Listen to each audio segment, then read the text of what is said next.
Hey, everybody. Welcome back to the podcast. And happy June. Golf season should be in full swing pretty much wherever you are. So I hope everybody's getting out, getting a chance to get on the course and enjoying some nice weather. At the time of this recording, the NBA Finals are underway, and the New York Knicks lead the San Antonio Spurs 2-0.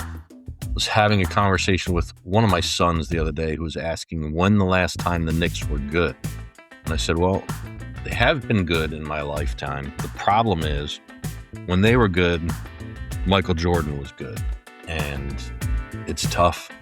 It's tough to be around at one of those times where you're second best to Tiger Woods or Scottie Scheffler or the Chicago Bulls, because Michael Jordan was tough to beat. Some of those Knicks teams with Patrick Ewing were pretty good basketball teams. I feel like it's been a while, and I know it hasn't. I know there was a podcast last week, but something a little different. Hopefully everybody enjoyed the interview with Grant. This week, I want to get back to talking about where I am a little bit on my golf journey, recap the month of May, and give everybody an update and final verdict on Golftec. So let's start with recapping the month of May.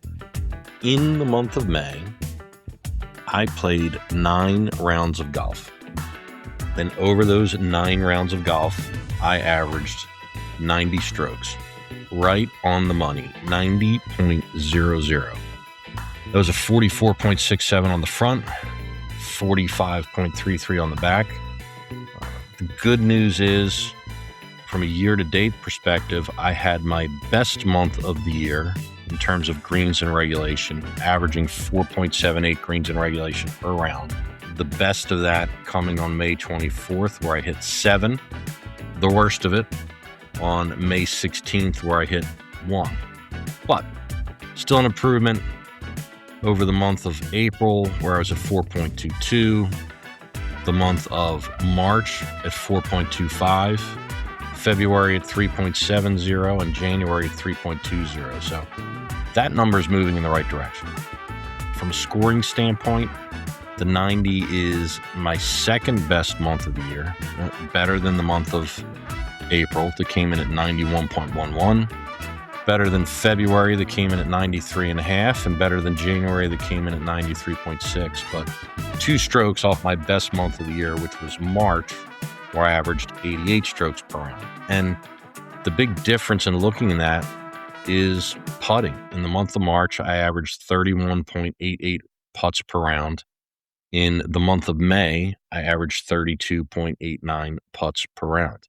So that largely makes up for it. And another amazing thing, when I look at the month of April, same exact average. In the month of April, I averaged 32.89 putts per round, exact same as the month of May. So I'd say that's pretty consistent. I'm not sure what to make of that, but it's hard to say that while I have my ups and downs, my best putting day of the month was 26 putts. My worst was 38 putts, but again, you take out the highs and lows and you look at the average, and that's where I'm at. I'm averaging 32.89 putts per round. The month ended on a relatively good note, my last 3 rounds of golf being an 86, an 85, and an 89. So broke 90 4 times out of the 9 rounds of golf that I played in the month of May. As we talked about before, I always think it's a good thing to have some perspective on these numbers, and comparing them to prior months of the year is certainly good perspective. But the other thing to look at is, where was I a year ago? So I finished May of 2025 as a 21 handicap. I finished May of 2026 as a 16.8 handicap. So 4.2 strokes, I guess, off of that handicap number. Still well above my low, which was 15.5 in January, hoping to get back there sooner rather than later. But when I look at my May results from last year, played 9 rounds of golf. I did not break 90 in any of those rounds of golf. My low round was a 90. my high round was 100. So comparing that to this year, where my low round was an 85 and my high round was a 95, moved on both the low end and the high end. So that's a positive. And if I average out my rounds of golf from last year, from last May, I come up to 95.44 strokes per round as compared to the 90 strokes per round it took me to get around the course in May of 2026. So again, that's a positive. That's a good thing. And while that frame of reference is important and it does clearly show that I've made progress over the past year, I continue to feel like I've been in a bit of a rut, I think really since probably December of last year. And I've thought about that a lot. And the conversation that I had with Graham on the podcast last week, it really, I really took it to heart. And I think he said some things that moved the needle on how I plan to go forward and to continue to progress on my golf journey, which brings me to my Golftec update and my Golftec review. So if you've been listening to the podcast, you know that in July of 2025, late July of 2025, I decided to sign up for lessons at Golftec. And at that time, I signed up for a year of lessons, which would cover a half an hour lesson every week for 52 weeks, and would also allow for practice time in the simulator. And initially, early on, I think it helped. I think from July through December, I made quite a bit of progress. And I learned a lot about my golf swing over that period of time. A lot of time spent on backswing and trying to get a swing that would allow me to hit a draw as opposed to a fade, an inside out swing. And while I wouldn't say that I'm consistent with that at this point, I do understand the golf swing better. I understand what it takes to hit a draw as opposed to hit a fade. I understand when I hit a big slice, why that likely happened, or if I hit a big pull hook, why that likely happens. But like I said, I feel like through the end of last year, through December, I really did. I learned a lot. As we got into January of this year, I felt like the learning stopped. And while I get it, I get that repetition is important and going over the same things over and over and over again is important. There were pieces of my game where I was struggling, and I shared them freely, that bunkers were a huge problem. They are today. They are still a huge problem. Pitching, chipping, real weaknesses in my game. Driver at that time was a struggle. And I think that's where the value in Golftec largely stops. And when I signed up, what I was told was that a portion of the lessons would be outdoors, that there would be times when we'd get outside, and that would allow us to chip and pitch and putt and hit bunker shots. And it's something that November, December, January, I asked about pretty consistently.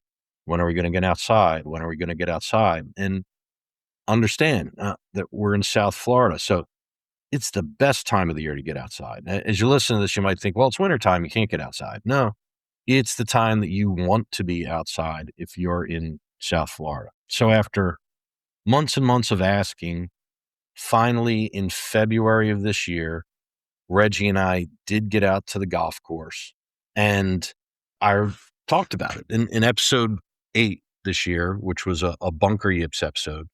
I talked about getting out on the course with Reggie. And just to recount a little bit of that, we went to Boca Greens Country Club, and I got there early. was there probably 15 or 20 minutes before Reggie arrived. And we kind of knew that was going to happen. He said, well, when you get there, hit the putting green, practice a little bit. And then when I get there, we'll get to work. So I did. Arrived early, walked out to the putting green, and found that the course was in just absolutely terrible shape.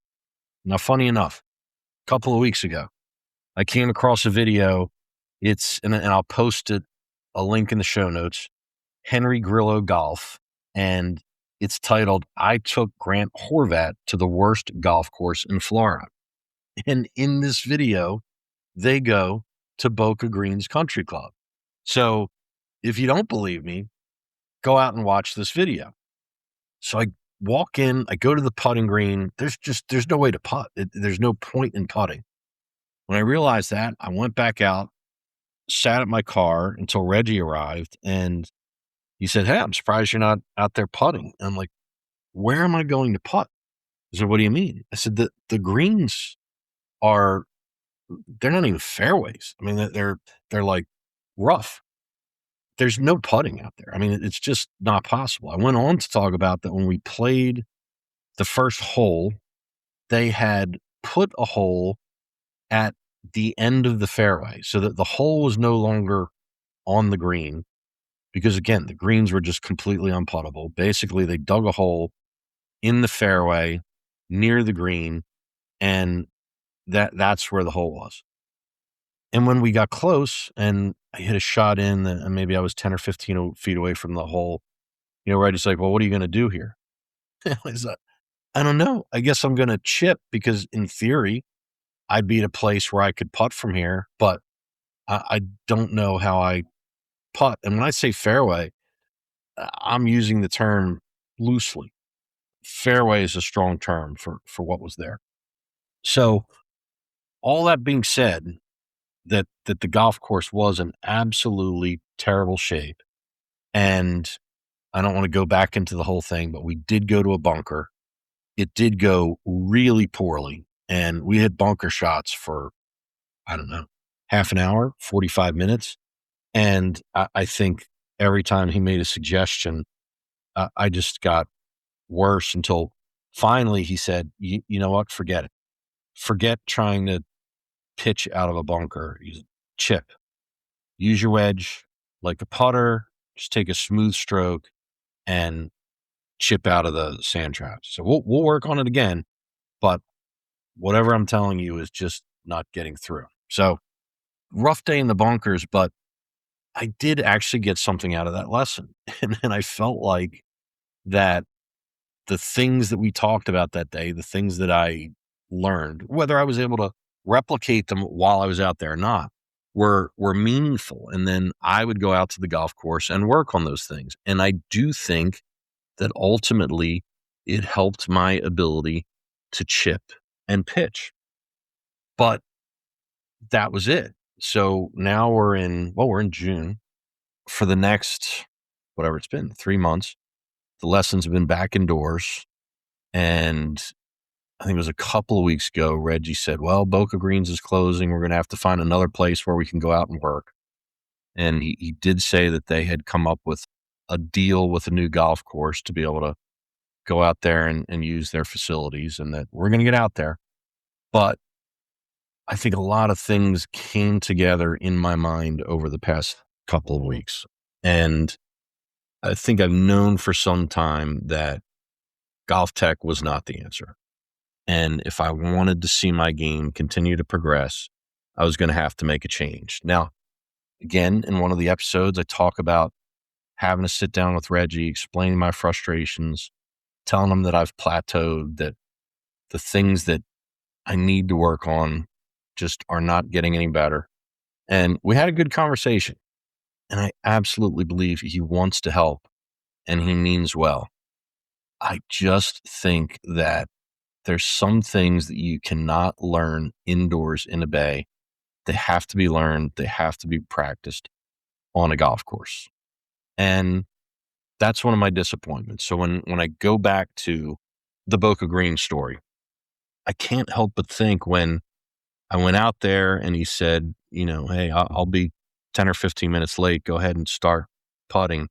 That he didn't know. He didn't know what kind of shape the golf course was in, which leads me to believe he had not been there in quite a while. And not only had he not been there, I don't think anybody else from Golftec had been there, because if someone else from Golftec had been there, they would have come back and told the other people, hey, we can't take students out to Boca Greens anymore because it's just not a place that's in shape where we can teach. We're going to have to find another spot.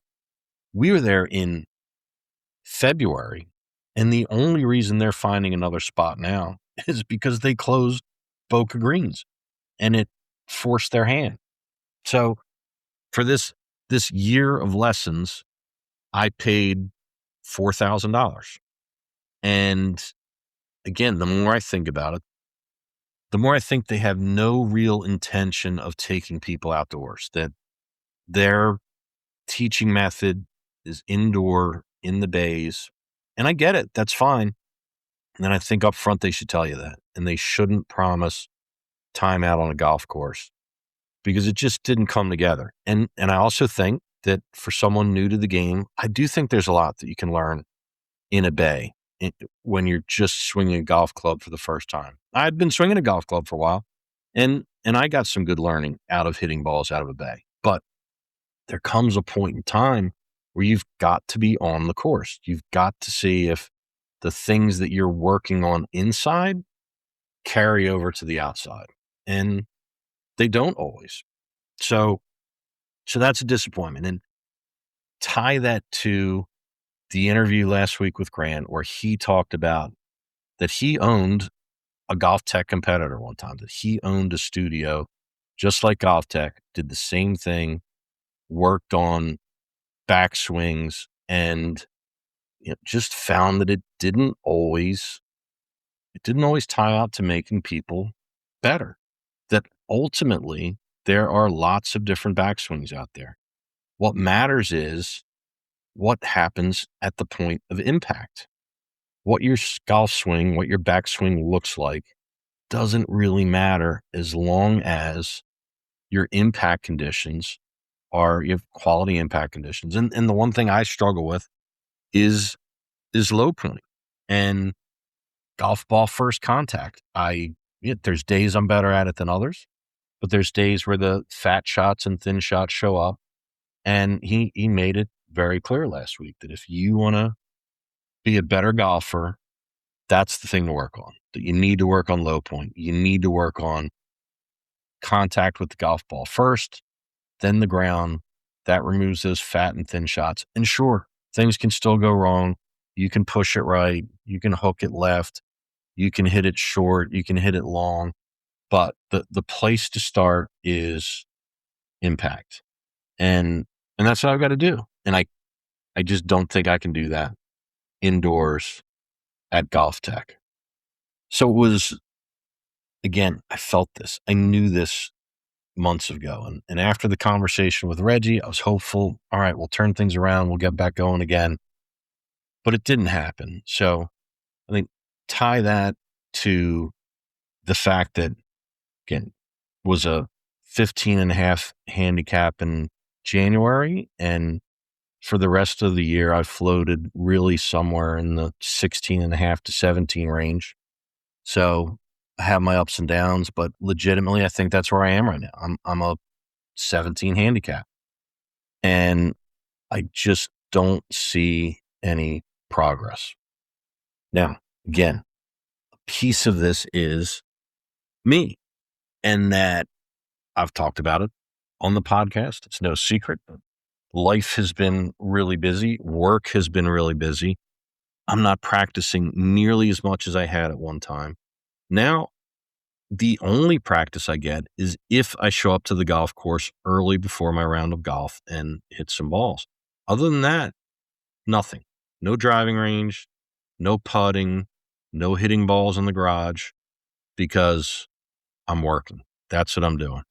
Then I go out to the course on Saturday and Sunday, and I hope that magically, somehow, the challenges that I've had, whether it was in the bunker or with speed on lag putting or whatever it may be, that they magically correct themselves from one week to the other. It's just not the way it works. Look, it may get a little better, it may get a little worse, but to make real progress, I've got to practice, and I haven't been. Call it what you want, an excuse, a reason. It's the truth.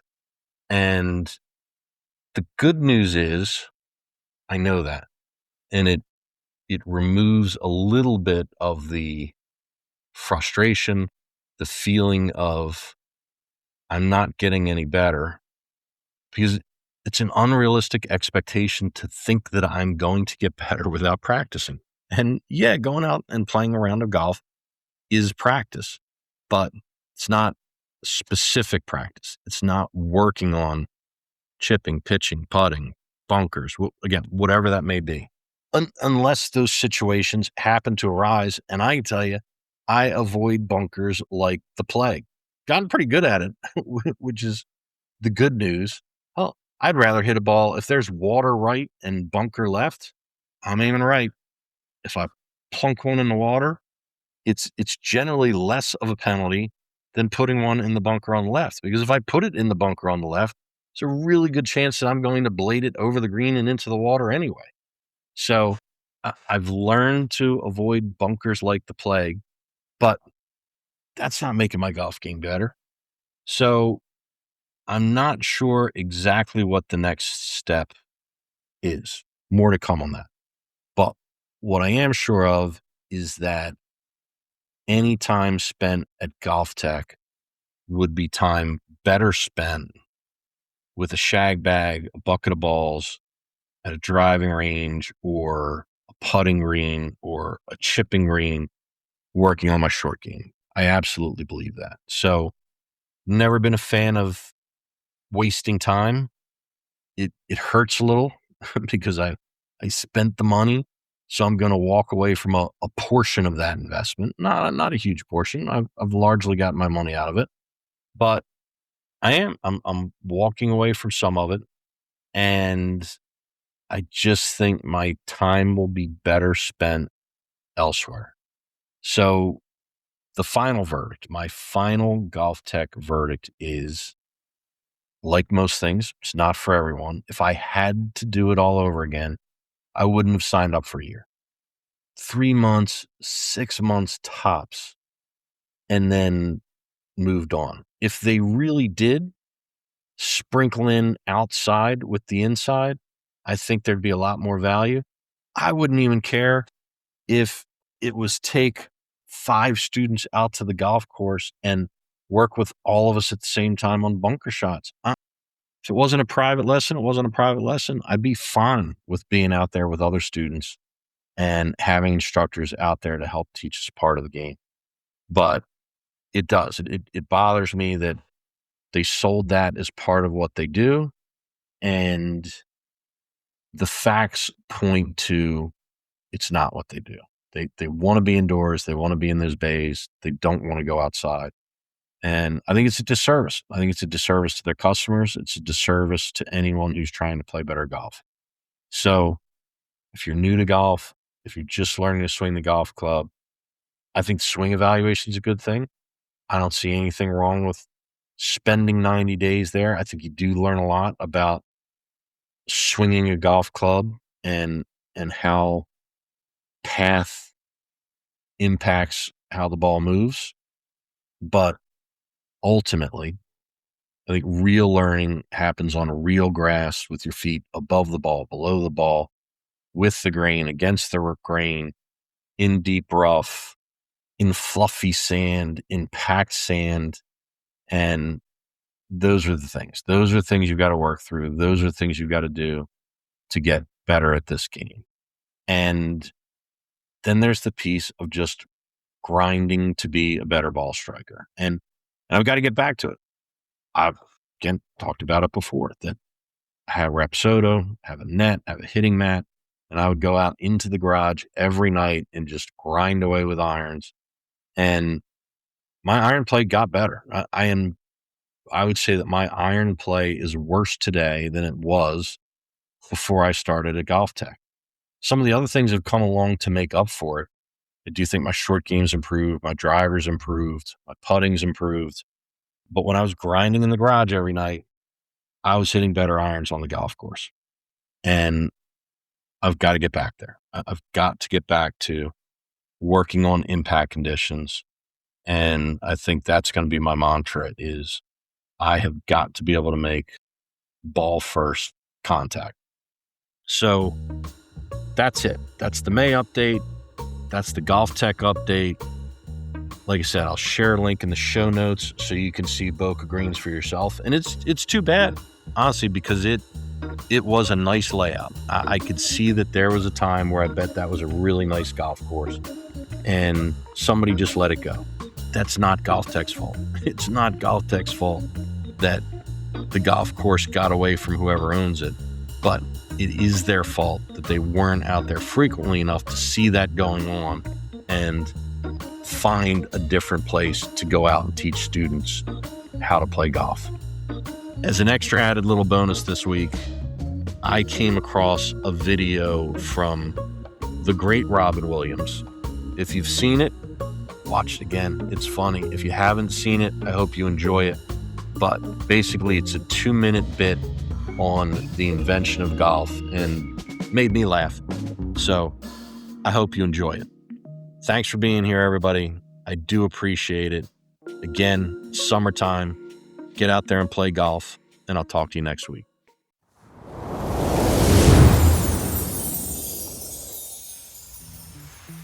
If you made it this far, thank you. I can't tell you how much it means to me that you hung in there for the whole show. If you enjoyed it, please rate, review, and subscribe. And maybe even share it with a friend who is out there on their own golf journey. If you listen on Spotify, leave a comment or a question, or send me an email at breaking80over50@gmail.com. I promise I'll read every one. All music was provided by Epidemic Sound. I'll leave links to any of the content that I mentioned in the show notes. Keep swinging, keep smiling, and remember, it's a game. Get out there and have fun. Thanks, everybody.